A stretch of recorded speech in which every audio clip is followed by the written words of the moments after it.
যেই ব্যক্তি কোরবানি দেবে তার আগে প্রথম দায়িত্ব হলো তার অহংকার, তার লোভ, তার হিংসা, তার বরত্ব, তার জ্ঞানের গৌরব, সম্পদের গৌরব, ক্ষমতার গৌরব, শক্তির গৌরব, সমস্ত অহংকারকে মাটির সাথে যদি মিশাতে পারে তারপর হবে কোরবানি। ঠিক কিনা জোরে কথা বলেন।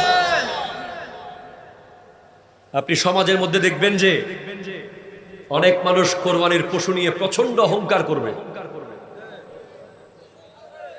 আছে না নাই?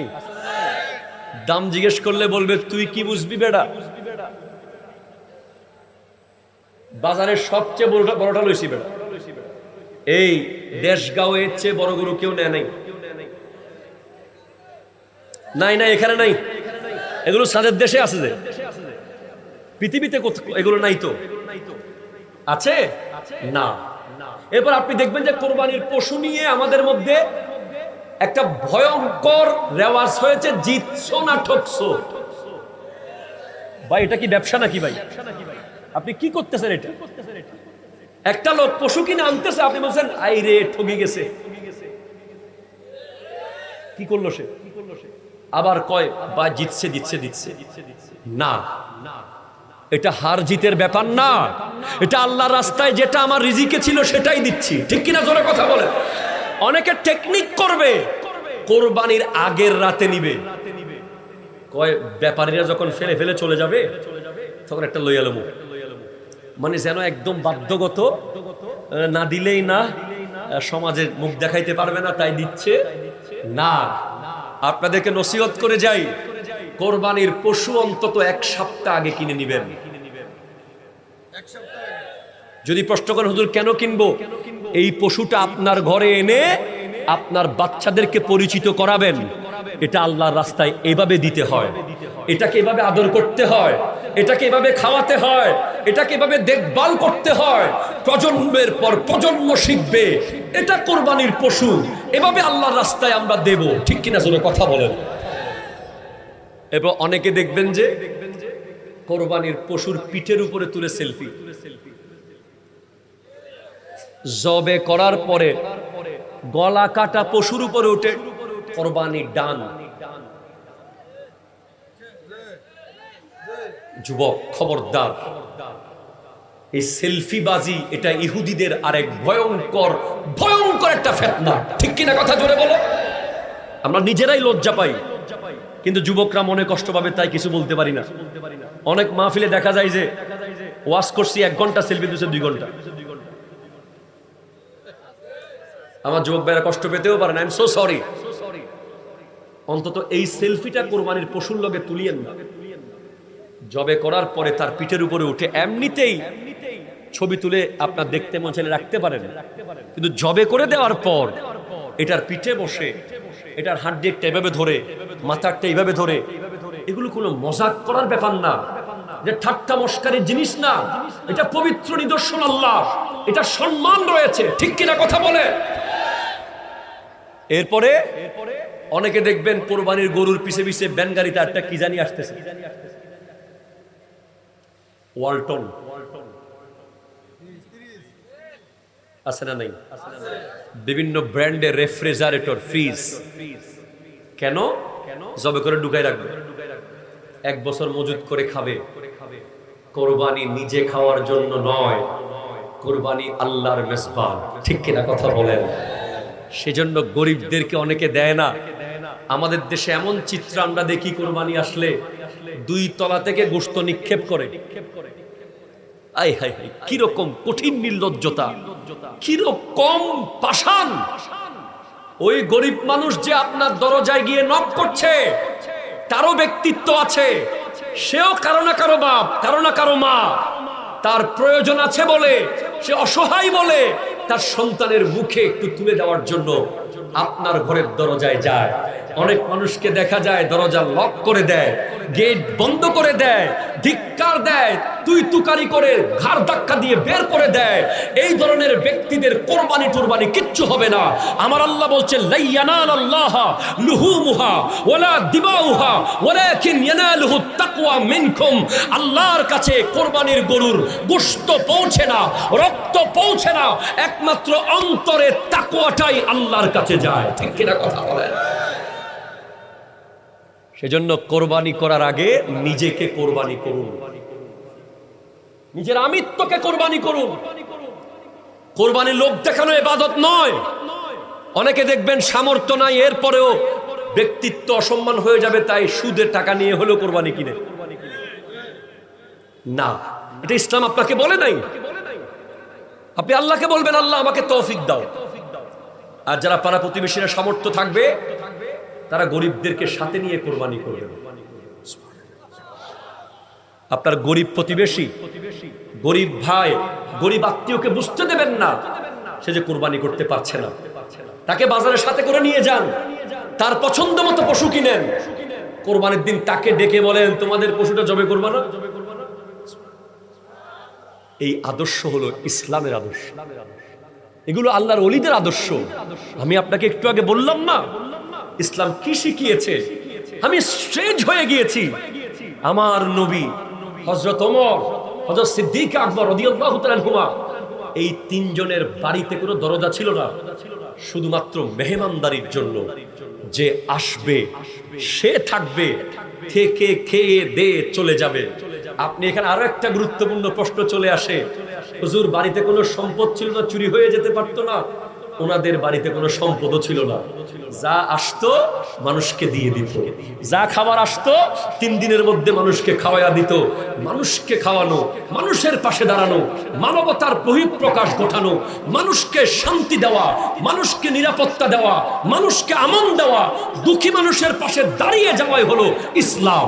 ইসলাম, ইসলাম। ঠিক কিনা কথা জোরে বলেন? আজকে ইসলাম দেখি না, মাহফিল হচ্ছে অনেক, ইসলাম দেখা যায় না।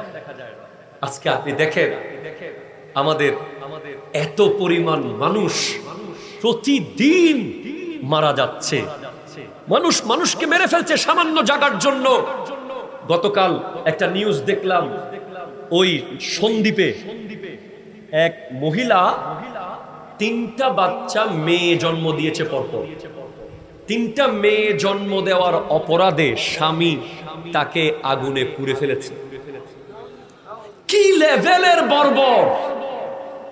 আমরা নাকি মানুষ? আমাদের মানুষত্ব। গতকাল সেই স্বামীর রায় হয়েছে, যাবজ্জীবন কারাদণ্ড হয়েছে, আমৃত্যু। অথচ আপনি অবাক হবেন, যখন বিবিকে পুড়িয়ে ফেলতেছে তখন বিবির পেটে 2টা যমজ ছেলে সন্তান। আশ্চর্য!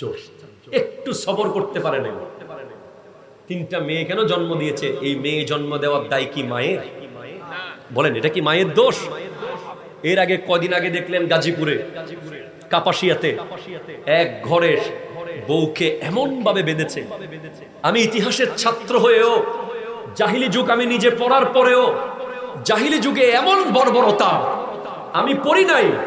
জাহিলি যুগের সমস্ত বর্বরতাকে হার মানিয়েছে গাজীপুরের কাপাসিয়ার সেই ঘটনা।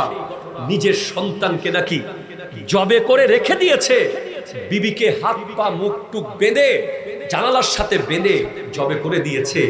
তার মানে বুঝতে হবে আমরা পশুর চেয়ে আরো খারাপ হয়ে যাচ্ছি দিন দিন। ঠিক কিনা জোরে কথা বলেন? কেন? এই কেনর উত্তর দিয়ে আমি চলে যাচ্ছি। যখন থেকে আমাদের সামাজিক, আমাদের পারিবারিক, আমাদের সোশ্যাল, আমাদের ইকোনমিক্যাল, আমাদের এডুকেশনাল সেক্টরগুলোতে ইহুদি নাসারাদের কালচার ঢুকে গেছে, যখন থেকে আমাদের সন্তানরা সালামের বদলে হাই শিখেছে, খুদা হাফেজের বদলে বাই শিখেছে, যখন থেকে আমাদের বড় বড় রেস্টুরেন্টগুলোর মধ্যে দাঁড়িয়ে প্রস্রাব করার কমেন্ট এসে গেছে। যখন থেকে মুসলমানের বিয়ে বাড়িতে ডিজে হওয়া শুরু করেছে, যখন থেকে মুসলমান জামাই বউ আনতে গেলে বেগানা মেয়েরা রশি ধরে কেচি নিয়ে টাকা নেওয়ার নামে কুস্তিগিরি শুরু করেছে, তখন থেকে মুসলমানরা মানুষ হয়ে মনুষ্যত্ব হারিয়ে প্রতিনিয়ত পশু হয়ে যাচ্ছে। ঠিক কিনা কথা বল?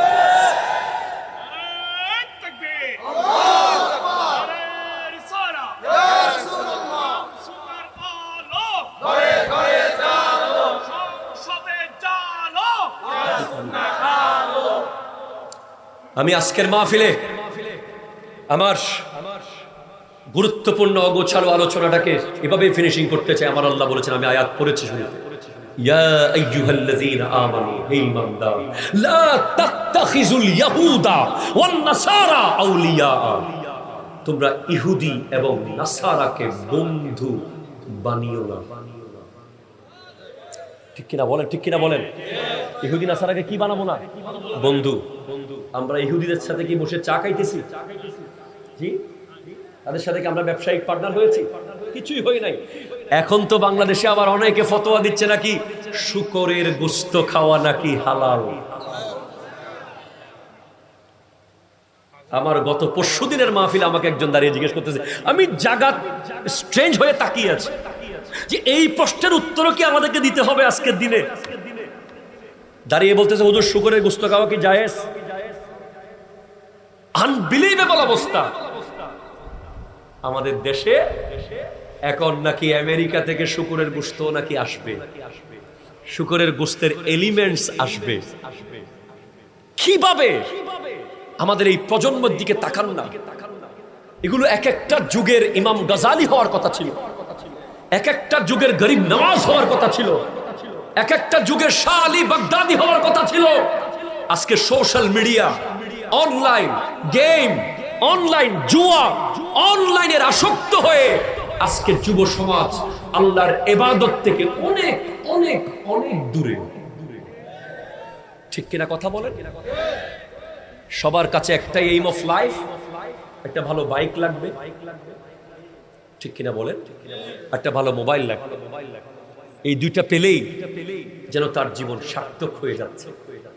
আপনি খেয়াল করে দেখেন, আমরা 24 ঘন্টার লাইফে কোনো না কোনো ভাবে আমরা ইহুদি নাসারা বন্ধুত্বকে প্রমোট করে যাচ্ছি। আপনি দেখবেন, প্রজন্মকে যদি জিজ্ঞেস করেন 10 জন জান্নাতের সুসংবাদ প্রাপ্ত সাহাবার নাম বলো, খোদার কসম এই প্রজন্মের 95% যুবক পারবে না। কিন্তু যদি বলেন 10 জন আর্জেন্টিনার প্লেয়ারের নাম বলো, ব্রাজিলের খেলোয়াড়ের নাম বলো, চোখ বন্ধ করে গড়গড় করে বলে দিতে পারবে। এই প্রজন্ম জানেই না আমাদের ডে কোনগুলো। আমরা দেখেছি যে আমাদের মুসলমানের ছেলেরা মডেল মসজিদে গিয়ে মুসলমানের মেয়েরা চুল খুলে পহেলা বৈশাখ করেছে। আপনারা দেখেছেন, টিকটক বানিয়েছে। আজকে মুসলমানের ছেলেরা ভ্যালেন্টাইন ডে পালন করে, অথচ যারা আবিষ্কার করেছে ওরা সেটা পালন করেই না। আজকে চায়না, গতকাল আপনারা দেখেছেন আমেরিকার প্রেসিডেন্ট চায়নায় গিয়েছে, চীন তাকে 1 সেকেন্ডের জন্য পাত্তা দেয় নাই। চীন চোখ লাল করে তাইওয়ানের ব্যাপারে বলে দিয়েছে, হুমকি দিয়েছে। চীন তাকে চোখ রাঙিয়ে কথা বলেছে। চীন তাকে যেভাবে সে মনে করেছিল চীন তার সামনে মাথা নত করবে, করে নাই। কারণ চায়নার মানুষ প্রোডাক্টিভ, তাদের গেম খেলার টাইম নাই। তারা অফিসের চাকরি করতে করতে তাদের অফিসের চেয়ার বিছানা হয়ে যায়, সেখানে আবার ঘুমিয়ে আবার উঠে কাজ করে। আর আমার বাংলাদেশের যুবকরা সারাক্ষণ গেম খেলে। চায়না বানাচ্ছে রকেট লঞ্চার, আর আমাদের যুবকরা করছে টিকটক আইডি। ঠিক কিনা কথা বলেন? এভাবে আপনি ওই উত্তর কোরিয়ার কিম জং উন, তার দেশে বিভিন্ন বিষয় নিষিদ্ধ, যুবকদের যে চুলের কাটিং নিষিদ্ধ, ফেসবুক ইউজ করা নিষিদ্ধ। তারা আজকে ডেভেলপ হতে হতে এমন জায়গায় পৌঁছে গেছে যে তারা এখন আমেরিকাকে চোখ লাল করে। আর আমরা, আল্লাহ ভালো জানে আমরা কি করি। আমাদের যুবকদের কাছে আমাদের বিনীত অনুরোধ থাকবে, এই হায়াত অত্যন্ত দামি। ঠিক কিনা?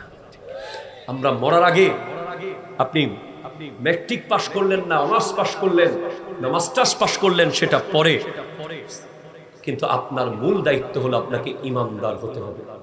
আমরা ইমানদার হতে চাই কি চাই না? হাত তুলে বলেন চাই কি চাই না? আল্লাহ আমাদেরকে কবুল করুক, আমিন। জোরে বলেন ওমা তৌফিকি ইল্লা বিল্লাহ ওয়া আখিরু দাওয়ানা আনিল হামদুলিল্লাহি রাব্বিল আলামিন ওয়াসসালামু আলাইকুম ওয়া রাহমাতুল্লাহি ওয়া বারাকাতুহু।